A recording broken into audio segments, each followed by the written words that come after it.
The morning sun cast golden rays through the floor-to-ceiling windows of Brew and Pages, the most elegant coffee shop in downtown Manhattan. Layla Mitchell adjusted her apron for the third time, checking her reflection in the polished espresso machine.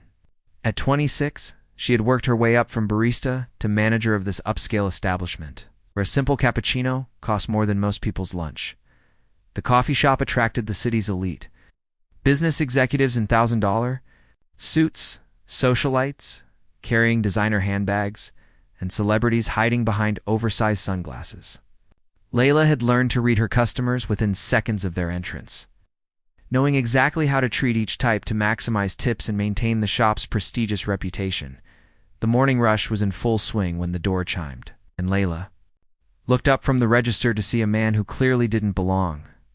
Benjamin Easton stood in the doorway, his appearance telling the story of someone who had spent weeks outdoors. His dark hair was tousled and slightly too long.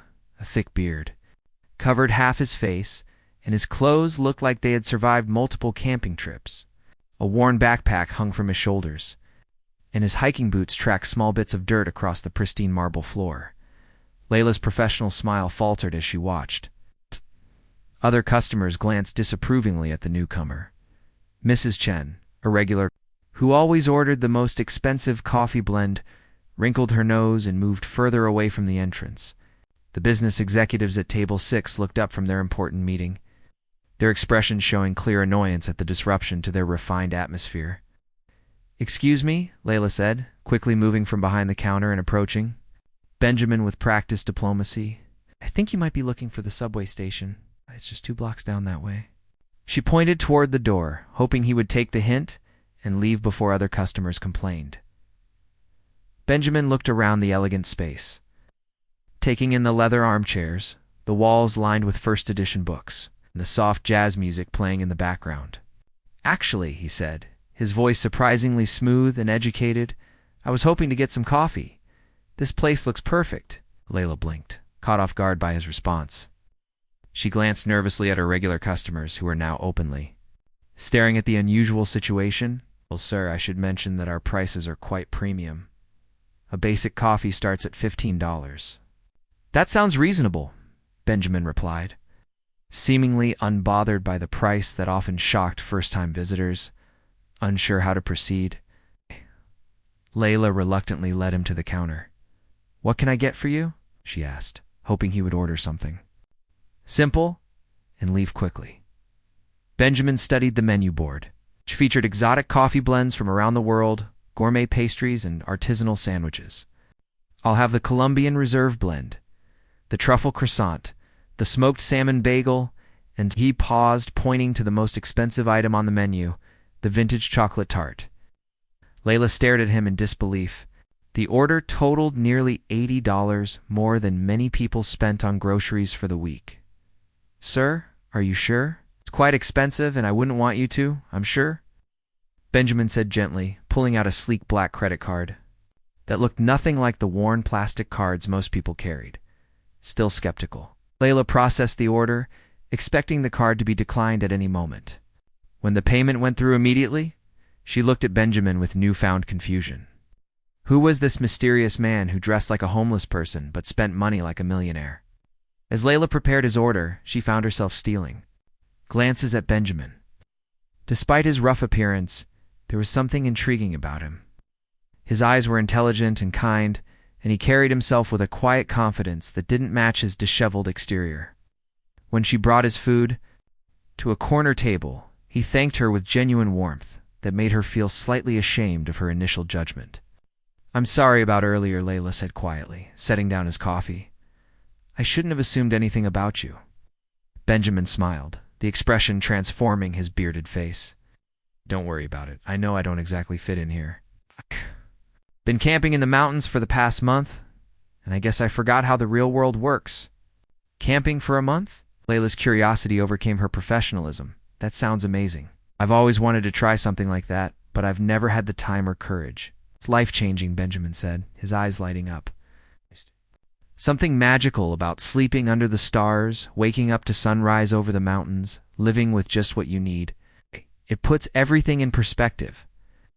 For the next few minutes, Layla found herself genuinely engaged in conversation with this mysterious customer.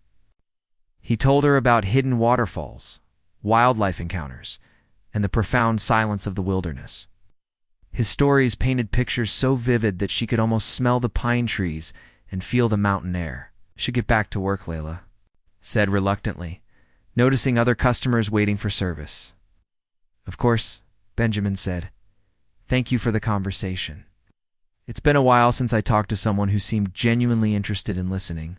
As Layla returned to her duties, she couldn't stop thinking about Benjamin. Throughout the day, she found herself glancing at his corner table, where he sat reading a book and occasionally jotting notes in a worn notebook. He seemed completely comfortable in his own world, bothered by the curious stares and whispered comments from other customers. When Benjamin finally stood to leave, he approached the counter once more. "Thank you for the wonderful service, Layla," he said, reading her name tag. "And thank you for the conversation. It meant more than you know." He left a $50 tip on the counter, causing Layla's eyes to widen in surprise.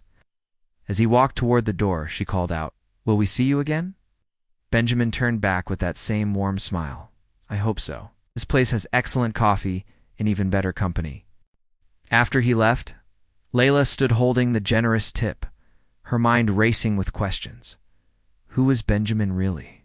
How could someone who looked like he had nothing afford to spend so freely? And why did talking to him feel more interesting than any conversation she'd had in months? The rest of the day passed in a blur. But Layla found herself hoping that the mysterious camping enthusiast would keep his promise to return. There was something about Benjamin Easton that intrigued her, something that went far deeper than his unconventional appearance. As she closed the shop that evening, Layla realized that for the first time in years, she was genuinely excited about the possibility of tomorrow bringing an unexpected surprise. Little did she know that Benjamin's story was far more extraordinary than she could ever imagine, and that their chance meeting would change both of their lives forever. Benjamin returned to Brew and Page's the next morning, this time having showered and trimmed his beard, though he still wore simple jeans and a plain t-shirt. Layla felt her heart skip a beat when she saw him walk through the door, though she couldn't quite understand why the sight of this unusual customer made her so happy. "Good morning, Layla," Benjamin said, approaching the counter with a genuine smile. "I was hoping you'd be here." "Good morning," Layla replied, surprised by how pleased she felt to see him again. "You look different today, more civilized," she added with a teasing smile. Benjamin laughed, running a hand through his no-need hair. "I figured I should at least attempt to blend in with your sophisticated clientele, though I have to admit, I miss the freedom of not caring how I look." "I think you looked fine yesterday too," Layla said, then blushed slightly at her own honesty. "I mean, you looked authentic. Real. That's rare in a place like this." Over the following weeks, Benjamin became a regular fixture at Brew and Page's. He would arrive each morning around 10. After the initial rush had died down, and stay for hours, reading, writing in his notebook, and engaging Layla in conversation. Whenever she had a free moment, she began to look forward to these interactions more than she cared to admit. "What are you always writing in that notebook?" Layla asked. One quiet Tuesday afternoon, refilling Benjamin's coffee cup. "Ideas, mostly," Benjamin said, closing the notebook casually. "Business concepts, observations about people, thoughts about life.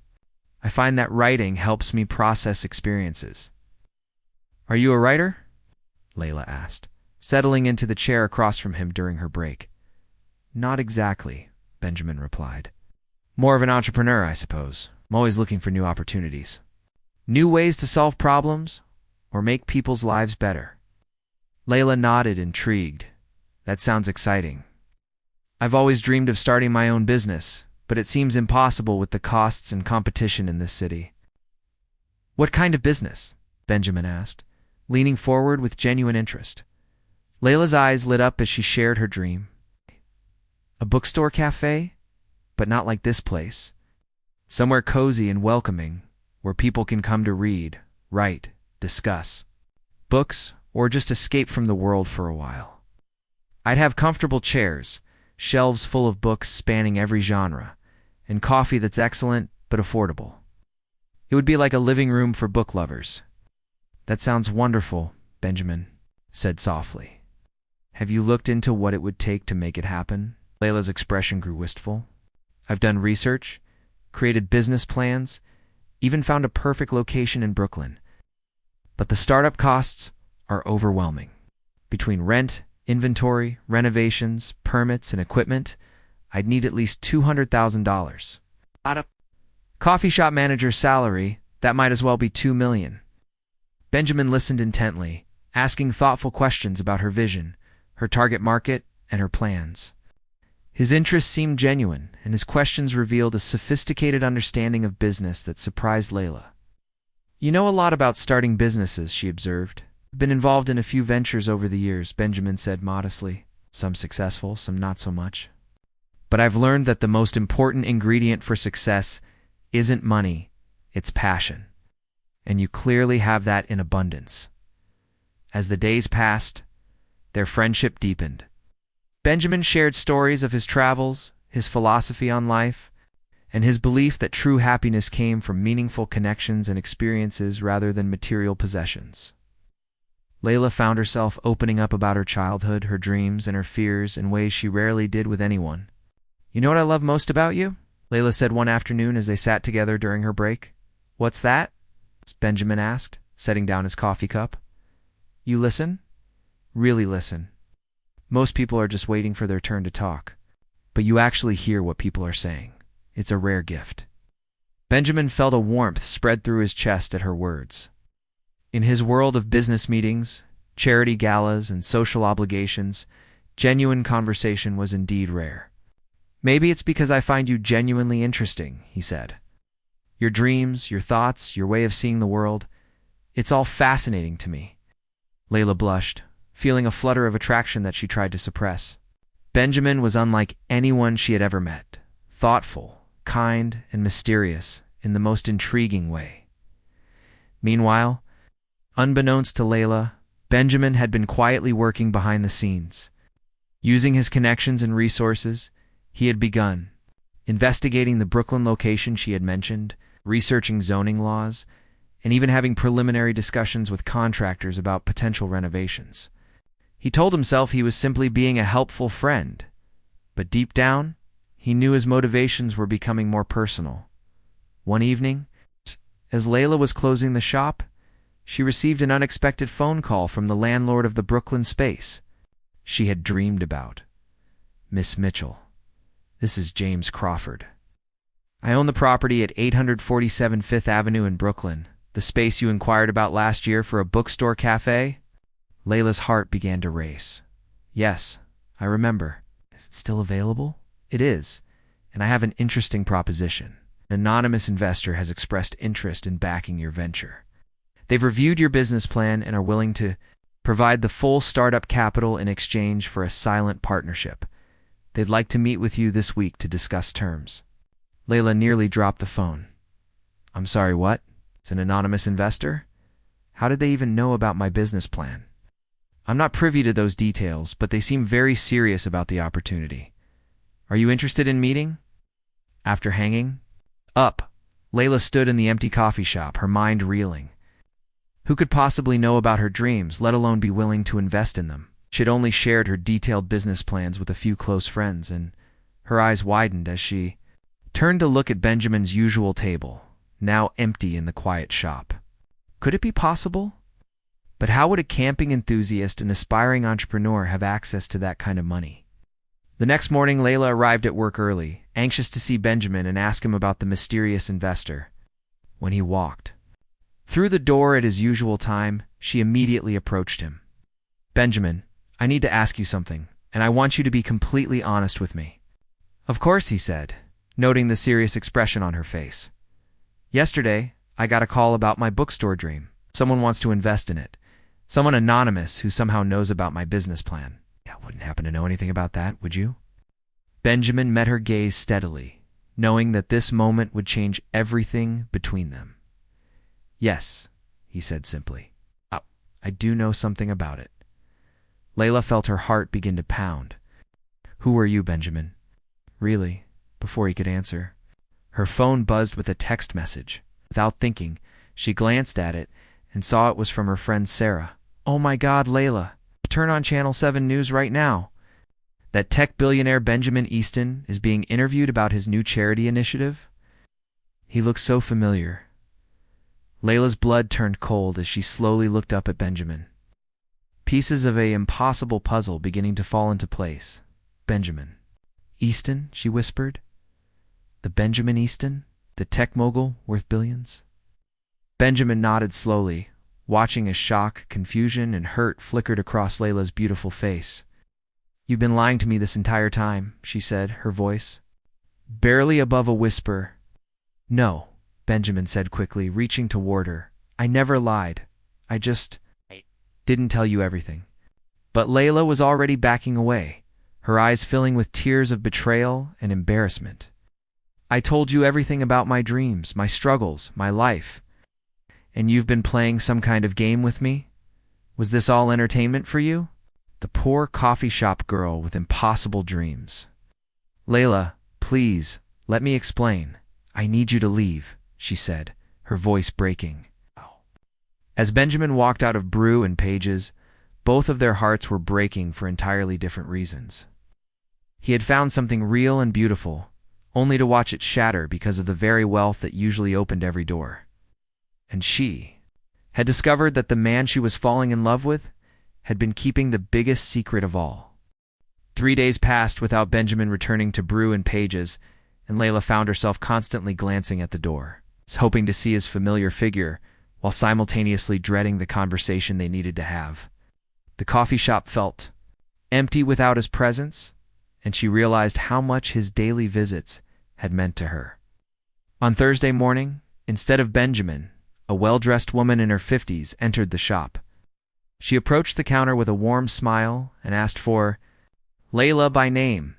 I'm Margaret Chen, Benjamin's assistant, she said, extending a perfectly manicured hand. He asked me to deliver this to you personally. Margaret handed Layla an elegant envelope sealed with wax. Inside was a handwritten letter on expensive stationery, along with a key and an address. Dear Layla, the letter began, I know you have every right to be angry with me, and I don't expect forgiveness. But I hope you'll allow me to explain, not because I deserve it, but because what we shared was real, and you deserve the truth. Please meet me at the address I've included. Come alone, and come with an open heart if you can manage it. Whatever you decide about us, know that meeting you changed my life in ways I never expected. Benjamin Layla stared at the letter, her emotions warring between curiosity and hurt. Finally, she asked her assistant manager to cover for her and took a taxi to the Brooklyn address. She found herself standing in front of the exact building she had dreamed about for her bookstore cafe. Using the key Benjamin had provided, she unlocked the door and stepped inside. The space had been completely transformed. What was once an empty storefront was now a cozy, welcoming bookstore cafe that looked exactly like the vision she had described to Benjamin.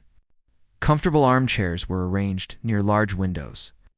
Bookshelves lined the walls filled with carefully curated selections, and a beautiful coffee bar dominated one corner.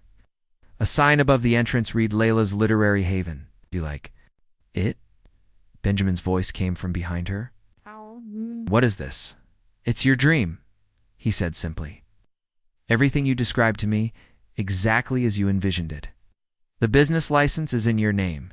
The first year's rent is paid, and the inventory is yours. No strings attached. No silent partnerships required.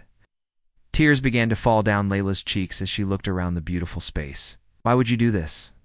Benjamin stepped closer, his eyes never leaving her face. Because in 3 weeks of knowing you, you showed me more genuine kindness than I've experienced in years. You treated me like a human being when I looked like I had nothing. You shared your dreams with someone you thought was just a struggling entrepreneur. You cared about my stories, my thoughts, my feelings, not because of what I could do for you, but simply because of who I am. But you lied to me about who you are, Layla said, wiping her tears. I didn't lie, Benjamin said gently. I am exactly who I showed you, someone who loves the outdoors, who values authentic connections, who believes that happiness comes from experiences and relationships, not possessions. The money doesn't define me, Layla. It's just something I have, not something I am. Layla walked to one of the bookshelves, running her fingers along the spines of carefully selected novels. How am I supposed to accept something like this? It's too much. Then don't think of it as accepting something from me, Benjamin said. Think of it as accepting an opportunity to follow your passion and serve your community. This bookstore will touch hundreds of lives. People will find their favorite books here. Students will study for exams. Writers will find inspiration. And friends will gather over coffee and conversation. The value it creates will far exceed what I invested. Layla turned to face him, seeing the sincerity in his eyes. You really believe that? I know it, Benjamin said. Because I've seen your heart, Layla. I've watched how you treat people. How you listen to their stories. How you care about making others feel welcome and valued. This place will be successful not because of the money I put into it, but because of the love you'll put into it.